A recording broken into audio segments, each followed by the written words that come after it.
Gold trusted gold buyers మీరు తాకట్టు పెట్టిన బంగారాన్ని విడిపించి ఈ రోజు ఉన్న మార్కెట్ ధరకు కొనబడను.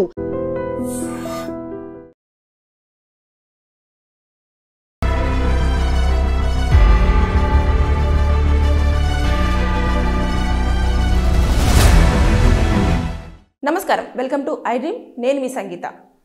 గ్రూప్ 1 మెయిన్ ఎగ్జామ్ దానిపైన కోర్టు ఒక కీలకమైన తీర్పు వెలువరించింది. అదేంటంటే ఇప్పుడు ఏదైతే మెరిట్ లిస్ట్ ఉందో ఆ లిస్టులో నిజంగానే కరెక్ట్గానే అవకతవకలు లేకుండా జరిగిందా లేదా అనేది మళ్ళీ రివాల్యుయేషన్ చెయ్యండి. ఒకవేళ అది సాధ్యం కాని పక్షంలో మళ్ళీ ఎగ్జామ్ని రీకండక్ట్ చేయండి అని చెప్పేసి ఒక తీర్పు వెలువరించింది. ఇది కూడా కొన్ని రోజుల పాటు దాన్ని హోల్డ్ చేసి మరి ఈరోజు కోర్టు అనౌన్స్ చేయడం అనేది జరిగింది. అసలు దీనిపైన పూర్తి సమాచారం తెలుసుకోవాలంటే మనము ఒక ఫోన్ కాల్ తీసుకుందామండి. గ్రూప్కి మెయిన్స్కి కానివ్వండి, గ్రూప్స్కి కోచింగ్ సెంటర్ నుంచి వెళ్ళి ప్రభాకర్ గారు ఉన్నారు. ఆయన ఫోన్ కాల్లో తీసుకొని అసలు ఏం జరిగింది, వారు పిటిషన్లో ఏం దాఖలు చేశారు, ఏంటి విద్యార్థుల యొక్క ఒపీనియను, ఈ అవకతవకలు నిజంగానే జరుగుతున్నాయా లేదా అనేది ఆయన త్రూ తెలుసుకునే ప్రయత్నం మనం చేద్దాం. హలో సార్, నమస్తే సార్. నమస్తే మేడం. సార్ ఇది గ్రూప్ 1 మెయిన్ ఎగ్జామ్ని రద్దు చేస్తూ హైకోర్టు తీర్పు వెలువరించింది కదా సార్. ఎందుకని ఇలా ప్రతిసారి గ్రూప్స్ ఎగ్జామ్లో ఇలాంటివన్నీ అవకతవకలు జరుగుతున్నాయని ఎందుకు ఆరోపణలు ఎదుర్కొంటూ ఉంటారు? అసలు ఇప్పుడు ఇది రద్దు చేయమంటున్నారు, లేదు అంటే రివాల్యుయేషన్ చేసి ఆ లిస్ట్ అయినా పెట్టండి అంటున్నారు. అసలు ఏం జరుగుతుంది పూర్తి స్థాయిలో మాకు ఏమైనా ఇన్ఫర్మేషన్ ఇవ్వగలరా సార్? యాక్చువల్గా రద్దు అని ఏం చెప్పలేదు మేడం. కోర్టు ఏం చెప్పిందంటే గ్రూప్ 1 జనరల్ ర్యాంకింగ్ లిస్టులో అక్రమాలు జరిగినాయని చెప్పేసి కోర్టు గుర్తించింది. ఆ లిస్టు మొత్తాన్ని రద్దు చేయమని చెప్పింది. కొత్త లిస్టు కోసము ఖచ్చితంగా మెయిన్స్ పేపర్స్ ని రీవాల్యుయేట్ చేయమన్నది. రీఎవాల్యుయేషన్ కూడా మాన్యువల్ పద్ధతిలో చేయాలి. ఇంతకు ముందు ఒక 2 కేసులు ఉన్నాయి, వాటిని ఉటంకిస్తూ ఆ కేసుల ప్రకారం రీవాల్యుయేట్ చేయాలని చెప్పింది. ఒకవేళ కనుక టీజీపీఎస్ ఇది చేయకపోతే మళ్ళీ హైకోర్టు ఇన్వాల్వ్ అయిపోయి పరీక్షను రద్దు చేస్తాము, ఎవరైతే ప్రిలిమినరీ పాస్ అయ్యారో వాళ్ళందరికీ మళ్ళీ రీ ఎగ్జామ్ కండక్ట్ చేస్తామని చెప్పేసి కోర్టు చెప్పింది. సో ఇప్పుడు టీజీపీఎస్సీ డిసైడ్ చేసుకోవాల్సింది ఏంటి అంటే ఎయిదర్ రీవాల్యుయేట్ చేయాలా లేకపోతే రద్దు చేయాలనేటటువంటి అంశాన్ని కోర్టు అది టీజీపీఎస్సీ డిసైడ్ చేసుకోవాలి.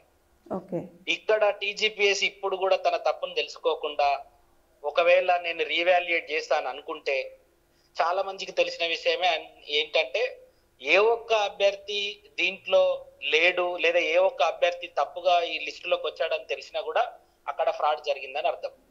ఓకే, అలా జరిగే ఛాన్సెస్ ఉంటాయంటారా సార్? 1000% ఉన్నాయి మేడం. ఇప్పుడు మీరు మెయిన్స్ ప్రొవిజనల్ లిస్ట్ చూస్తే, జనరల్ ర్యాంకింగ్ లిస్ట్ చూస్తే వరుస నెంబర్లు, వరుస రూమ్ నెంబర్లు, ఒకటే రూమ్ లో వచ్చినటువంటి అభ్యర్థులు ఓన్లీ మొత్తం మెయిన్స్ సెలెక్ట్ అయిన దాంట్లో 10% కూడా లేరు మేడం తెలుగు మీడియం వాళ్ళు. యాదృచ్ఛికంగా కూడా ఎవ్వరు పెద్దగా సైంటిఫిక్ రీసెర్చ్ చేయకున్నా కూడా ఆ లిస్ట్ మొత్తాన్ని నీట్ గా గమనిస్తే కూడా ఎందులో అక్రమాలు జరిగినాయి అనేది పూర్తిగా అర్థమవుతుంది. చాలా మంది సెలెక్ట్ అయినటువంటి వాళ్ళు చాలా జెన్యున్ గా కూడా పరీక్ష రాసి ఉండొచ్చు, జెన్యున్ గా వాళ్ళు సెలెక్ట్ అయి ఉండొచ్చు. కానీ ఒక అభ్యర్థి సెలెక్ట్ అయినటువంటి అభ్యర్థి జెన్యున్ గా రాసినంత మాత్రాన మిగతా 562 మంది కూడా జెన్యున్ గా వచ్చారు అనేటటువంటి దానికి టీజీపీఎస్సీ ట్రాన్స్పరెన్సీని మెయింటైన్ చేయట్లేదు.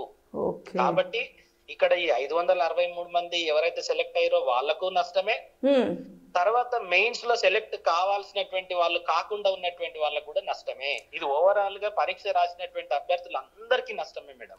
అవును సార్, ఇప్పుడు మీరు అంటున్నట్టుగా మనం ఇంత ప్రాసెస్ అన్ని చేస్తున్న టైంలో కొంతమందికి ఏజ్ లిమిట్ అని ఉంటుంది, అది క్రాస్ అయిపోయే ఛాన్సెస్ ఉంటాయి కదా సార్. అప్పుడు జాబ్ అనేది వాళ్ళు లాస్ అయ్యే ఛాన్సెస్ ఉంటుంది కదా మేడం. ఏజ్ లిమిట్ అయిపోతే ఏజ్ ని పెంచమని చెప్పేసి గవర్నమెంట్ రిక్వెస్ట్ చేయొచ్చు. యూపీఎస్సీ కూడా ఇంతకు ముందు అటెంప్ట్స్ పెంచింది, ఏజ్ కూడా పెంచింది. కానీ ఒక్క 4 అభ్యర్థులు అక్రమంగా టీజీపీఎస్సీ ద్వారా నియామకం అయ్యి ఈ స్టేట్ సర్వీస్ లోకి వచ్చినా కూడా అది రాష్ట్ర ప్రజల్ని వాళ్ళు ఎంత పీల్చి పిప్పి చేస్తారు, ఎంత అవినీతికి పాల్పడతారు భవిష్యత్తులో మీరు ఒకసారి ఊహించండి. అవినీతి ద్వారా రిక్రూట్ అయిపోయి గ్రూప్ 1 జాబ్ చేసే అభ్యర్థి ద్వారా సేవలు పొందేటంత దౌర్భాగ్య స్థితి ఈ తెలంగాణ రాష్ట్రానికి లేదు. ఎంతో మంది ఈ తెలంగాణ రాష్ట్రంలో విద్యార్థులంతా కూడా ప్రాణాలు అర్పించిన తర్వాత తెలంగాణ వచ్చింది. కానీ ఈ విధంగా ట్రాన్స్పరెన్సీ లేకుండా ఎగ్జామ్స్ పెట్టేసి మేము ఏది చేస్తే అది నడవాలి అని అంటే ఎట్లా మేడం? ఈ ప్రజాస్వామ్యమే కదా. అంటే సార్ ప్రతిసారి తెలుగు మీడియం స్టూడెంట్సే ఎక్కువ ఆందోళన దిగడం కానివ్వండి, వారే అన్యాయం జరుగుతుందని చెప్పేసి పిటిషన్లు దాఖలు చేయడం కానివ్వండి, ఇవన్నీ మనం ఎక్కువ స్థాయిలో చూస్తూ ఉంటాం. నిజంగానే తెలుగు మీడియం స్టూడెంట్స్కి అన్యాయం జరుగుతుందంటారా ఈ groups exams? Telugu states Telugu medium వాళ్ళు ఎక్కువ మంది ఉన్నారు. 2011లో లాస్ట్ గ్రూప్ 1 వచ్చింది. అది కూడా కోర్టుకు పోయి రకరకాల వివాదాల తర్వాత రిక్రూట్ అయిపోయింది. 2011లో పరీక్ష రాసినటువంటి వాళ్ళు కూడా ఇప్పటికి ఇట్లనే ఉన్నారు మేడం. అంటే 2025లో ఉన్నాం మనం. 2025 ఎన్ని సంవత్సరాల నుండి ఈ తెలుగు మీడియం అభ్యర్థులు ఉద్యోగం లేక అట్టనే పోరాడుతూ ఉంటారు. తెలుగు మీడియం అనే కాదు, ఇప్పుడు ఆరోపణలు చేసినటువంటి దాంట్లో ఇంగ్లీష్ మీడియం వాళ్ళు కూడా చాలా మంది ఉన్నారు మేడం. ఓన్ తెలుగు మీడియం వాళ్ళకు బాగా అన్యాయం జరిగింది అనేది ఒక వాదన మాత్రమే. పరీక్ష ఎవాల్యుయేషన్ ప్రక్రియలోనే చాలా అక్రమాలు జరిగాయి అనేదే కదా ఇప్పుడు పిటిషనర్ వేసింది. ఎగ్జాక్ట్లీ. అందులో తెలుగు మీడియం వాళ్ళకి ఎక్కువ అన్యాయం జరిగింది అనేది నిన్న జరిగినటువంటి ఇప్పుడు రీసెంట్ గా వచ్చినటువంటి వాదన. ఓవరాల్ గా ఇప్పుడైనా సరే మేడం, టీజీపీఎస్సీ అనేది ఫెయిర్ అండ్ ట్రాన్స్పరెంట్ ఎగ్జామ్స్ నిర్వహించాలి. రిక్రూట్మెంట్ కూడా ట్రాన్స్పరెంట్ గా చేయాలి. ఏ ఒక్క అభ్యర్థికి కూడా అన్యాయం జరగొద్దు. ఇది జరగొద్దు అని అంటే టీజీపీఎస్సీ ఇప్పుడు నాలాంటోళ్ళు కానీ, ఇంకా విద్యార్థులు కానీ, లేకపోతే ఇంకెవరైనా ఫ్యాకల్టీ కానీ, రాజకీయ నాయకులు కానీ ప్రశ్నించిన ప్రతి ఒక్కరికి కూడా నేను పరువు నష్టం దావా వేస్తా, నోటీసులు ఇస్తా, మిమ్మల్ని కేసులు వేస్తా, మిమ్మల్ని భయపట్టిస్తా అంటే ఇది భయపడడానికి ఇది మోనార్కిజం కాదు కదా. నువ్వు వేస్తే 4 కేసులు వేస్తావు, 10 కేసులు వేస్తావు, జైలుకు పంపిస్తావు. కానీ పోరాట చైతన్యం. అలాంటి బెదిరింపు కాల్స్ వస్తున్నాయంటారా? ఇంకా రిసీవ్ చేసుకుంటున్నారా? అంటే ఎవరైనా ముందుకు ఇప్పుడు మేము గ్రూప్ 1 మీద మాట్లాడిన ప్రతి ఒక్కరికి టీజీపీఎస్సీ నోటీసులు పంపించింది కదా మేడం. మెయిన్ మాట్లాడిన ప్రతి ఒక్కరికి పరువు నష్టం దావా వేస్తా, టీజీపీఎస్సీ పరువు తీసిరని చెప్పేసి వాళ్ళు పరువు నష్టం దావా వేసిరు. జోక్ ఏంటి అని అంటే ఇప్పుడున్నటువంటి గవర్నమెంట్ ఇంతకు ముందు ప్రతిపక్షంలో ఉండి అన్ని పరీక్షల మీద కొట్లాడొచ్చు, మాట్లాడొచ్చు, అన్ని చేయొచ్చు. ఇప్పుడు మాట్లాడిన వాళ్ళు ఎవరు విద్యార్థులు కాదంట, బీఆర్ఎస్ ఏజెంట్లు, బీజేపీ ఏజెంట్లు, కమ్యూనిస్ట్ ఏజెంట్లు, బీఎస్పీ ఏజెంట్లు అని చెప్పేసి వీళ్ళు మాట్లాడతారు. ఒక ముద్ర వేస్తున్నారు. ఆ రోజు మాట్లాడిన వాళ్ళు ఎవరు స్టూడెంట్ కాదు. మరి వాళ్ళు ఎవరికి గ్రూప్ 1 రాసే అర్హత కూడా లేదు. అంటే అన్యాయం జరుగుతుందని గలమెత్తితే ఖచ్చితంగా మీరు డిఫమేషన్ కేసును ఫేస్ చేయాల్సిందే. డిఫమేషన్ చేస్తారు, హౌస్ అరెస్ట్ చేస్తారు, అన్ని చేస్తారు మేడం. అట్లా అని చెప్పేసి ఏం భయపడేది లేదు. విద్యార్థులు పోరాట పట్టిన ఏం వదిలేయలేదు. అన్యాయం జరిగిన ప్రతి చోట కూడా కొట్లాడుతూనే ఉంటారు. ఇప్పుడు టీజీపీఎస్సీ కానీ గవర్నమెంట్ కానీ చేయాల్సింది ఏంటి అంటే ఇప్పటి నుండి అయినా సరే ఆ పొరపాట్లన్నిటిని కూడా సరి చేసుకొని తనను ఆత్మ పరిశీలన చేసుకొని ఫస్ట్ వాళ్ళకు వాళ్ళు సంస్కరించుకొని పరీక్ష నిర్వహణ, అపాయింట్మెంట్ అనేటివి చేయాలి. నేను ఆడిందే ఆట పాడిందే పాట అంటే మాత్రం ఇట్లాంటి పరిణామాలే వస్తాయి. ఇప్పుడు మీరు చెప్తున్నారు కదా 500 పైచినుకు విద్యార్థులందరూ కూడా ఇట్లా అన్యాయంగా మేము బలైపోతున్నాం అని చెప్పేసి ఒక పిటిషన్ వేశారు. దానికి సంబంధించి ఇప్పుడు కోర్టు ఒక సూచన చేసింది. మీరు చెప్పారు కదా స్టార్టింగ్లో ఎలా అయితే రివాల్యుయేషన్ అయినా చేయాలి, లేదు అంటే అది కుదరని పక్షంలో మీరు రీకండక్ట్ అయినా చేయండి ఎగ్జామ్ని అని చెప్పేసి. అది జరిగే ఛాన్సెస్ ఉన్నాయంటారా మీ దృష్టి ప్రకారం, మీ ఆలోచన ప్రకారం? మాక్సిమం నా దృష్టిలో అయితే మేడం రీవాల్యుయేషన్ అనేది గవర్నమెంట్ చేయదు. ఎందుకు చేయదు అని అంటే మేడం 563 మందిని వీళ్ళు సెలెక్ట్ చేసుకోవాలంటే ఇప్పుడు చేసుకున్నటువంటి ఏ ఒక్క అభ్యర్థిని అక్కడి నుండి మిస్ చేసినా సరే 100% ఫ్రాడ్ జరిగినట్టే అక్కడ. అవును. ఇంకా అదే లిస్ట్ మళ్ళీ బయటికి చేయాల్సింది తప్పించి కొత్తగా మనం ఏ లిస్ట్ లో ఏ పేరు తీయడానికి కానివ్వండి, చేర్చడానికి కానివ్వండి ఉండే ఛాన్స్ లేదు. అట్లా లేదు అంటే ఇప్పుడు ఇచ్చిన తీర్పుకు విలువనే ఉండదు మేడం. కాబట్టి ఖచ్చితంగా రీ ఎగ్జామ్ కండక్ట్ చేయాల్సినటువంటి ఆస్కారమే ఉంటది. ఈరోజు సుప్రీంకోర్టు పోతే ప్రాసెస్ డిలే అవ్వడం తప్ప ఇక్కడ జరిగినటువంటి నాన్ ట్రాన్స్పరెంట్ విధానాలు ఏం మారవు మేడం. కాబట్టి ట్రాన్స్పరెంట్ గా ఎగ్జామ్ కండక్ట్ చేసి ట్రాన్స్పరెంట్ గా ఎవాల్యుయేషన్ చేయాలి. ప్రతి చోట మేము ట్రాన్స్పరెంట్ మెయింటైన్ చేస్తున్నామని చెప్తున్నారు కానీ ఇప్పుడు చాలా రకాలైనటువంటి ఆరోపణలు చేసిరు విద్యార్థులు.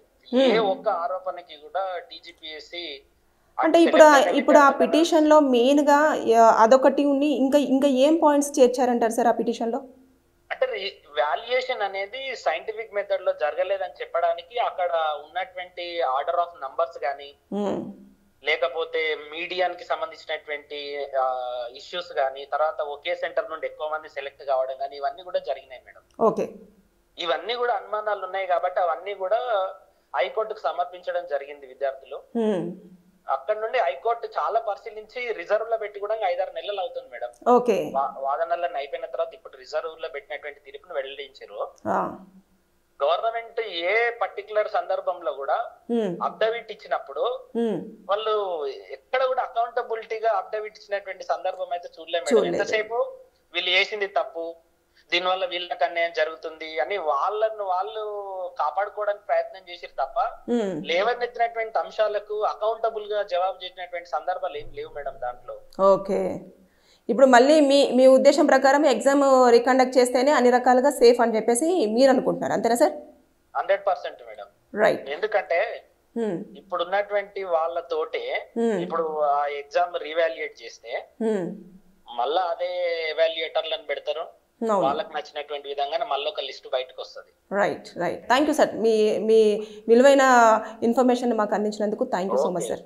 ఇది అంటే చాలా మంది కూడా మొత్తము 563 మంది అభ్యర్థులు కూడా ఒకే సెంటర్ నుంచి వెళ్ళి మ్యాక్సిమము సెలెక్ట్ అవ్వడం జరిగింది. మెరిట్ లిస్ట్లో కూడా ఎక్కువగా వారే ఉన్నారు కాబట్టి అని ఏవైతే మనకు మెరిట్ లిస్టు అనౌన్స్ చేస్తారో దాంట్లో అన్ని చూసిన తర్వాతనే ఈ విద్యార్థులందరూ కూడా మాకు అన్యాయం జరిగింది అంటే మనం ఎగ్జామ్ ఎంతవరకు కరెక్ట్ రాసాము, ఏం రాసాము అనేది మనకు ఒక ఐడియా ఉంటుంది.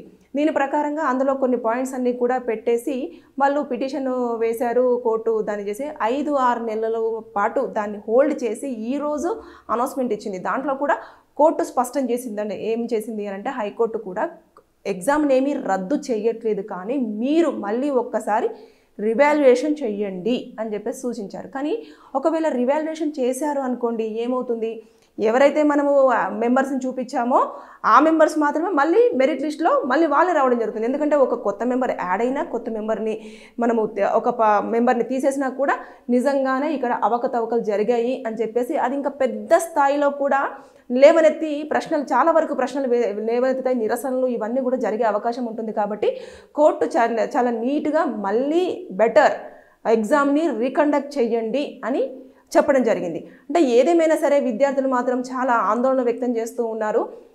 మొత్తం కోర్టు అయితే పునఃపరిశీలన చేయడం జరుగుతుంది, ఎప్పటికప్పుడు ఇన్ఫర్మేషన్ అంతా తీసుకుంటూ ఉంటుంది, అది ట్రాన్స్పరెంట్గా జరుగుతుంది. టీజీపీఎస్సీకి ఎప్పటికీ కూడా ఎన్ని నోటీసులు ఇచ్చినా తర్వాత ఎంత వార్నింగ్స్ ఇచ్చినా ఏం చేసినా కూడా వారు వెళ్ళే విధానంలోనే వారు వెళ్తున్నారు. కానీ స్టూడెంట్స్ దాన్ని ఎప్పటికప్పుడు కొట్టివేస్తూ తర్వాత నెక్స్ట్ వారు చేస్తున్న అవకతవకల గురించి పిటిషన్లు దాఖలు చేయడం, కోర్టు దృష్టికి తీసుకురావడం ఇవన్నీ జరుగుతున్నాయి. అయినప్పటికీ కూడా అందుకని చెప్పేసి అప్పుడెప్పుడు నోటిఫికేషన్ వస్తే మళ్ళీ రీసెంట్గా నోటిఫికేషన్ వచ్చి ఎగ్జామ్ కండక్ట్ చేసినా కూడా అది లిస్ట్ అనేది హోల్డ్ అయిపోవడం జరిగింది. అంటే ఎవరైనా సరే న్యాయంగా చదివి మంచి మెరిట్ లిస్ట్లో పాస్ అయ్యి ఉద్యోగం తెచ్చుకున్న వారికి మాత్రమే ఎలిజిబిలిటీ ఉంటుంది, కానీ ఊరికే బ్యాక్ డోర్ నుంచి వచ్చిన వారికి మాత్రం కాదు అనేది విద్యార్థుల ఆవేదన. ఏదేమైనా సరే ఇంకా మున్ముందు ఈ విషయం ఏ విధంగా చూడాలి అనేది మనం వేసి చూడాల్సిందే.